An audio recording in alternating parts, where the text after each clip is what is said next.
Hello everyone, welcome my channel Puja Tore computer class. देखिए, आज का हमारा नेक्स्ट टॉपिक है revision 6 part 1 Boolean algebra and logic gates. जैसे कि मैंने लास्ट 5th रिवीजन करा दिया था आपका, कहाँ तक? आपके बाइनरी अर्थमेटिक तक, ऑपरेटर्स तक। अब नेक्स्ट आपका पार्ट आता है रिवीजन 6 बूलियन अलजेब्रा।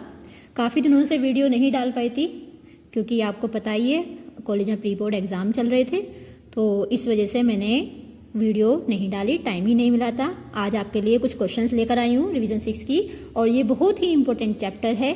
इस चैप्टर को बहुत अच्छे से कीजिएगा क्योंकि इसके क्वेश्चंस बहुत ज़्यादा आते हैं। ठीक है, नियर अबाउट 10 मार्क्स का यहाँ से पेपर आपका बनता है। क्लियर? चलिए, सबसे पहले जैसे ही मैं आपका MCQ स्टार्ट कराती हूँ। MCQ में देखिए, first question, which logic gate has only 1 input and 1 output only? वो कौन सा लॉजिक गेट है जिसमें 1 इनपुट और 1 आउटपुट होता है? तो मैं आपको पहले ही बता चुकी हूँ, नोट गेट आपका एक ऐसा गेट है जिसमें क्या होता है, आपका 1 इनपुट होता है और 1 आउटपुट होता है। इसको हम टर्नरी ऑपरेटर भी कहते हैं। ये आपका क्या होता है, नोट गेट होता है। इसको इन्वर्टर भी बोलते हैं, टर्नरी भी बोलते हैं और नोट गेट भी बोलते हैं, और इन्वर्स ऑपरेटर भी बोलते हैं। इन्वर्स मीन्स अगर आपकी ए वैल्यू है, ए की वैल्यू 0 है तो हो जाएगा ए बार, तो ए बार की वैल्यू कितनी हो जाएगी, 1। मीन्स ये हमेशा क्या होता है, आपका कॉम्प्लीमेंट होता है। अगर वैल्यू 0 है तो 1 होगा, और वैल्यू 1 है तो आउटपुट क्या आएगा, आपका 0 आएगा। Clear? Now second question, the value of A bracket A plus be in Boolean algebra is, means आपको ये एक्सप्रेशन दिया हुआ है और आपको क्या बताना है, आपको इसकी वैल्यू बतानी है कि आपका आंसर क्या आएगा। तो देखिए, मैं आपको इसको यहीं पे छोटा छोटा करके दिखाती हूँ। ए की ए में मल्टीप्लाई करेंगे तो ए इंटू ए हो जाएगा प्लस ए इंटू बी। अब 2 बार जब ए लिखा होता है तो हम ए प्लस ए इंटू बी हो जाएगा। अब दोनों में क्या कॉमन है, ए कॉमन है, और ये क्या जाएगा 1 प्लस बी, और 1 plus b is equal to कितना होता है, 1। ठीक है, और ए की जब 1 में मल्टीप्लाई करेंगे तो आंसर कितना आएगा, आपका ए। तो इसका आंसर क्या आएगा, आपका ए। ये एक्सप्रेशन जितनी भी आपको मैंने ड्युअलिटी बताए थे, प्रिंसिपल ऑफ लॉज बताए थे, मैंने इसकी वीडियो बनाई हुई है। जिन बच्चों ने मेरी वीडियोस नहीं देखी उसको वीडियोस को देखिएगा, मैंने उसमें एक एक प्रॉपर्टी बताई हुई है। ठीक है, तो आपको प्रॉपर्टी याद होनी चाहिए। जब तक आपको प्रॉपर्टी याद नहीं होगी आप कोई भी एक्सप्रेशन सॉल्व नहीं कर पाएंगे। इसीलिए आपको वो जो बूलियन पोस्टुलेट्स हैं, लॉज हैं, उनको याद करना होगा। क्लियर? ये जो प्रॉपर्टी ऑफ किसकी है, 1 plus P, property of 0 and 1। चलिए, क्योंकि MCQ क्वेश्चन है आपको सिर्फ टिक लगाना है, तो हम आगे बढ़ते हैं। Next question, which of the following is not a Boolean function? इनमें से कौन सा एक बूलियन फंक्शन नहीं है? तो देखिए, बूलियन फंक्शन मैंने आपको कराए हुए हैं। एंड गेट भी आपका बूलियन है, नोट भी बूलियन है, और भी बूलियन है। अब ये क्या बचा, आपका 4 बचा। 4 क्या है, आपका बूलियन फंक्शन नहीं है, तो इसका आंसर क्या आएगा, आपका 4। क्लियर होगा सभी का? Next question, the concept of Boolean algebra was given by. देखिए बेटा, ये आपका MCQ में भी आ सकता है और वेरी शॉर्ट क्वेश्चन में भी आ सकता है। तो बूलियन अलजेब्रा का जो कंसेप्ट था वो किसने दिया था? तो वो किसने दिया था, आपका जॉर्ज बूले। ये आपको याद रखना होगा, जो एक्सप्रेशन है वो किसने दिया था, आपका जॉर्ज बूले। क्लियर? 4 क्वेश्चन हो चुके हैं। ठीक है, अब नेक्स्ट क्वेश्चन देखिए, question number 5, which one of the following is not a property of Boolean algebra? इनमें से कौन सी बूलियन अलजेब्रा की प्रॉपर्टी नहीं है? ये भी मैंने आपको सब कराया हुआ है, कम्यूटेटिव भी है, डिस्ट्रीब्यूटिव भी है, एसोसिएटिव भी है। सिर्फ क्या नहीं है, आपकी मिनिमाइजेशन। तो इसका आंसर क्या आ जाएगा, मिनिमाइजेशन। देखिए, जो आपके MCQ क्वेश्चन होते हैं वो आपके 1 मार्क के होंगे। ठीक है, और आपको सिर्फ टिक करना है। क्लियर? तो ये तो आपके सिंपल ऐसे ही क्वेश्चन आएंगे जो आपके 1 सेकंड में सोल्व हो जाएंगे। सपोज जैसे ये क्वेश्चन था, the value of a plus b, आपको ये सोल्व करना पड़ा, लेकिन कितना मिनट लगा, मुश्किल से 1 मिनट। ठीक, तो जो MCQ क्वेश्चंस होते हैं वो नियर अबाउट 1 मिनट के ही होते हैं। Now come to the next question, that is very short question. First question is, if a is equal to 0 and b is equal to 1 then find the value of the following expression। Means अगर आपकी value, a की value क्या है, 0 है, और b की value क्या है, 1 है, तो हमें क्या करना है, इसका आंसर फाइंड आउट करना है। तो सबसे पहले आपको पता होना चाहिए, क्या पता होना चाहिए, कि अगर बार हटता है मीन्स आपको ट्रुथ टेबल याद होनी चाहिए सबसे पहले तो। क्लियर? तो देखिए, इसने कहा है a की वैल्यू कितनी है, 0, तो a की जगह 0 रख दो। b की वैल्यू कितनी है, 1, पहले तो इतने को सोल्व करो, 0 × 1 कितना होगा 0, ठीक है। अब 0 का क्या है बार है। अब मैंने आपसे कहा था जिसके ऊपर भी बार होगा वैल्यू क्या हो जाती है, मतलब रिवर्स हो जाती है। तो 0 का आउटपुट क्या आ जाएगा आपका 1, तो इसका आंसर कितना आएगा आपका 1। आपको ऐसा कुछ भी दे सकता है, खाली a × b भी दे सकता है या a बार प्लस b बार भी दे सकता है, तो इसीलिए आपको एक्सप्रेशन याद होनी चाहिए। Now second question, give the name of Boolean operator. Boolean operator के नेम बताइए। तो आप तो इसमें बता ही सकते हैं कौन कौन से हैं। एंड गेट है आपका, एंड और नॉट, ये क्या है आपके बुलियन ऑपरेटर हैं। अगर बात करें गेट की तो फिर आपका एंड गेट, नॉट गेट, और गेट, एक्सोर, एक्सनोर, यूनिवर्सल, ये सब किस में आ जाएंगे आपके बुलियन ऑपरेटर में। क्लियर। नाउ बेटा आपसे डिस्टरबेंस हो रहा है, उसके लिए सॉरी, ठीक, क्योंकि एक तो लाइव इसलिए नहीं आ पा रही हूँ, टाइम बहुत कम है और मिलता भी नहीं है, तो इसीलिए आपको कोशिश ऐसी करूँगी कि आपको क्वेश्चंस लिखकर आपको समझा सकूँ, क्योंकि आप इसी तरीके से धीरे धीरे समझ पाएंगे। क्लियर। नाउ अब नेक्स्ट क्वेश्चन आपका आता है, नेक्स्ट आता है क्या आपका, व्हाट इज ट्रुथ टेबल। ये मैंने आपको बताया हुआ है कि ट्रुथ टेबल क्या होती है। It is a tabular structure, ठीक है, आपकी टेबुलर स्ट्रक्चर होती है which show input value and the output obtained through the logical process. Means इसमें आपके दो इनपुट होंगे, दो या दो से ज़्यादा इनपुट होते हैं, ए बी, और इनसे आउटपुट जाएगा a × b आया या a + b आया, वो आपका क्या आया ट्रुथ टेबल। तो देखिए ये आपके 1 मार्क्स के क्वेश्चन है, 2 मार्क्स के क्वेश्चन है। तो ट्रुथ टेबल की सिंपली आपको क्या लिखनी है, डेफिनेशन लिखनी है। डेफिनेशन में आप जानते ही हो, it is a tabular structure which shows the input value and the output obtain through any logical process. Means किसी भी लॉजिकल प्रोसेस के थ्रू जो आपका आउटपुट होता है उसको हम क्या कहते हैं, ट्रुथ टेबल कहते हैं। Now next question, fourth question, which operator gives 1 binary when both the input value are also 1।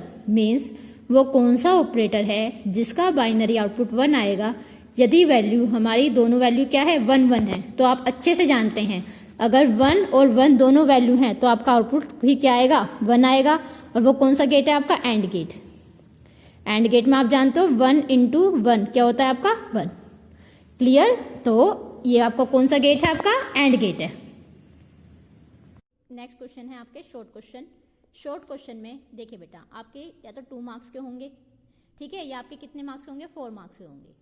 Clear है। अब देखिए इसने कहा है फर्स्ट क्वेश्चन, ये आपके देखिए ध्यान रखिएगा जो मैं क्वेश्चंस करा रही हूँ ये क्वेश्चंस प्रीवियस ईयर्स क्वेश्चंस हैं, मीन्स जो पहले आए हुए हैं। तो कोशिश है पेपर इन्हीं में से ही घूम फिर के आता है। और हाँ कुछ क्वेश्चंस मैंने अलग से लिए हैं जो मेरे को लगता है वो क्या है आपके इंपॉर्टेंट हैं, तो मुझे उन्हें कराने चाहिए। तो देखिए क्वेश्चन आया है, ये 2018-19 का क्वेश्चन है, draw the logic symbols of NAND gate and NOR gate and write their truth tables. Means आपका नैंड गेट का, नोर गेट का क्या बनाना है, सिंबल बनाना है, और क्या बनानी है उसकी ट्रुथ टेबल बनानी है। नैंड किससे मिलकर बना है आपका, note plus and. Clear, simple तरीका है। नोर किससे बना है, नोट प्लस और, तो नोर हो गया। आपको अगर ये टॉपिक मीन्स लॉजिक गेट का टॉपिक पूरा समझना है तो मैंने एक लॉजिक गेट्स के नाम से वीडियो अपलोड की है, सिर्फ उसमें वही क्वेश्चन है, जितने भी आपके डिफरेंट टाइप्स के लॉजिक गेट्स हैं उनको मैंने ब्लैक बोर्ड के थ्रू समझाया हुआ है, तो आप वहाँ से इस क्वेश्चन को कवर कर लीजिएगा। मैं सिंपल एक 1 व्यू दे देती हूँ। नैंड गेट क्या हो गया, देखिए पहले तो हमने एंड बनाया, एंड में क्या लगा दिया हमने, नोट गेट लगा दिया, तो ये हमारा क्या बन गया, नैंड गेट। तो अगर मैं बात करूँ नैंड गेट की तो देखिए इस तरीके से उसमें ये लग गया आपका नैंड गेट। क्लियर। सेम ऐसी नोर गेट, नोर गेट ऐसा होता है आपका, एंड गेट सॉरी और गेट, ठीक है, इसमें हमने इन्वर्टर लगा दिया तो ये हमारा क्या हो गया, और गेट। तो और गेट बनाने का तरीका ये हो गया। क्लियर। मैं सिंपल बबल जोड़ दूँ तो वो आपका क्या हो गया, नैंड और नोर। और आपको इनकी ट्रुथ टेबल भी लिखनी है, तो ट्रुथ टेबल लिखने का तरीका फिर से बता रही हूँ, पहले ए और बी से एंड और बना लेंगे, और बना लेंगे, फिर उसको क्या कर देंगे, रिवर्स कर देंगे, और वो आपकी क्या हो जाएगी, नैंड और नोर की टेबल आ जाएगी। क्लियर। तो ये क्वेश्चन आप कर लीजिएगा। क्लियर। और इसकी वीडियो अगर आपने नहीं देखी, मैं फिर रिपीट कर रही हूँ, मोस्ट इंपॉर्टेंट क्वेश्चन है। पूरा क्वेश्चन तो कभी नहीं आता, लेकिन बीच में से आपको कोई भी गेट दे देंगे और आपको उसी गेट में से क्या करना है, उन्हीं गेट में से ही लिखना है, ठीक है। तो प्लीज़ इस वीडियो को आप जरूर देख लें। Clear. Now next question, define principal of duality. Most important question, 1 marks में या 2 मार्क्स में आता है ये, कि प्रिंसिपल ऑफ डुअलिटी क्या होता है। ओके, तो this principle of duality simply state that when we convert 0 into 1 and 1 into 0, that is your principle of duality. जब हम 0 को 1 में और 1 को किस में कन्वर्ट कर देते हैं, 0 में, या फिर डॉट को प्लस में और प्लस को डॉट में जब हम कन्वर्ट कर देते हैं, that is your principal of duality. Clear? इसको प्रॉपर आपको स्टेटमेंट लिखनी है, विद एग्जाम्पल लिखना है. एग्जाम्पल कैसे लिखेंगे? सपोज मैंने लिखा x प्लस 0, ये मेरा एक्सप्रेशन है, ठीक है, तो मेरे को इसका कन्वर्ट करना है. तो ये सिंपली क्या हो जाएगा, x प्लस की जगह क्या हो गया, डॉट, और 0 की जगह क्या हो गया, 1, और x की जब 1 मल्टीप्लाई करेंगे तो आंसर क्या आएगा आपका x. तो सिंपल मेरा कहने का मतलब ये है, जब हम प्लस को कन्वर्ट करते हैं 0 में और प्लस को कन्वर्ट करते हैं डॉट में और 0 को कन्वर्ट करते हैं किस में, 1 में, that is your principal of duality. आपकी बुक में अच्छी तरीके से दिया हुआ है, आप प्रॉपर इसकी डेफिनेशन लिखेंगे और विद एग्जाम्पल इसको सोल्व करेंगे. क्लियर? तो ये तो था principle of duality. Now come to the point, discuss De Morgan's theorem. It is also a most important topic. Means आपका ये मोस्ट इंपॉर्टेंट पॉइंट है, डी मॉर्गन्स थ्योरम है, प्रिंसिपल ऑफ डुअलिटी. ये आपका मुश्किल से 2 मार्क्स में आता है, ठीक है. 2 मार्क्स में सिंपली आपको इसमें क्या लिखना है, एक तो इसकी स्टेटमेंट लिखनी है और उसको विद एग्जाम्पल आपको समझाना है. तो देखिए, इसके लिए आप, इसने कहा है discuss De Morgan's theorem. De Morgan's theorem क्या कहता है, this law state that the complement of sum of variable, means sum है और इसका कॉम्प्लीमेंट है, clear, is equal to the, किसके इक्वल है, product of complement. Product of complement means and vice versa, means a plus b का अगर बार है तो प्लस की जगह तो क्या हो गया, डॉट, और ये जो बार है सब पर, ये अलग अलग दोनों वेरिएबल पर आ जाएगा. तो इसलिए सम ऑफ वेरिएबल, क्लियर, वो किसके इक्वल होगा, product of complement of variable. और इसका अपोजिट भी हो सकता है, अगर a डॉट b का बार है तो ये क्या हो जाएगा, a बार प्लस b बार. ये बात समझ में आई? तो ये क्या है आपका डी मॉर्गन्स थ्योरम. इसको भी प्लीज अच्छे से कर लीजिएगा, क्वेश्चन जरूर आता है. Clear? Now next question, what is the order of precedence in Boolean algebra. देखो बेटा, ये बहुत पहले क्वेश्चन आया था, अब पता नहीं आएगा या नहीं आएगा, ठीक है. 2007 और 2009 में ये क्वेश्चन आया हुआ था, तो मैंने ये प्रीवियस ईयर में देखा, तो इसलिए मैंने आपके लिए लिख दिया है. इसमें आपको क्या बताना है, एक ऑर्डर ऑफ प्रेसिडेंस क्या होता है, सिर्फ उसके बारे में बताना है कि आप किस तरीके से इसको सोल्व करते हैं, ठीक है. तो आपको पता है जो एक्सप्रेशन चलता है वो लेफ्ट टू राइट चलता है. जिसका पहला पॉइंट है वो क्या होगा, लेफ्ट टू राइट. सबसे पहले एक्सप्रेशन को कैसे ऑब्जर्व करेंगे हम, लेफ्ट टू राइट उसको सोल्व करेंगे. उसके बाद जैसे आपका बोर्ड मास का रूल होता है, ब्रैकेट ओपन, तो सेम ऐसे ही जो इसमें पैराथीसिस है, ठीक है, उसके अंदर जो वैल्यू लिखा हुआ है उसको पहले इवैल्यूएट करेंगे, मीन्स पहले ब्रैकेट वाले को सोल्व करेंगे, ठीक. फिर अगर आपके पास कॉम्प्लीमेंट आया हुआ है, सपोज a का बार है, a b का बार है, तो इसको सोल्व करेंगे a bar plus b bar. Clear? फिर कॉम्प्लीमेंट को सोल्व करेंगे, फिर एंड ऑपरेटर और उसके बाद और ऑपरेटर.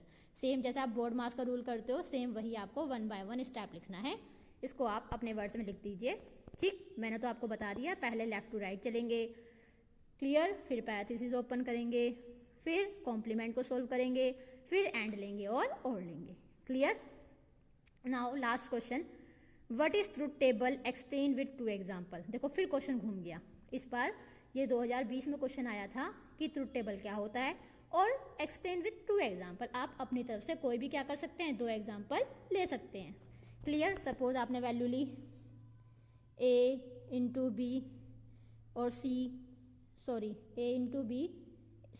प्लस बी का बार, ठीक है, इसको सोल्व करना है आपको. तो ये आपकी क्या हो गई, ट्रुथ टेबल हो गई. इसका मतलब इन दोनों को जो भी लॉजिक गेट आप यूज करोगे उसके थ्रू जो भी आंसर आएगा वो आपका क्या हो जाएगा, लॉजिक गेट के थ्रू आपका ट्रुथ टेबल का आंसर आ जाएगा. तो आप इसमें कोई भी 2 एग्जाम्पल ले सकते हैं, ठीक है. तो देखिए, आज मैंने आपके शॉर्ट क्वेश्चन कवर करा दिए हैं. उसके बाद अभी जो वीडियो बचती है वो आपकी लॉन्ग क्वेश्चंस प्लस मेरे को क्या कराने हैं, जो आपके लॉजिक गेट्स हम सोल्व करते हैं, सिंप्लीफिकेशन जो करते हैं, ठीक है, वो मेरे को कराने हैं.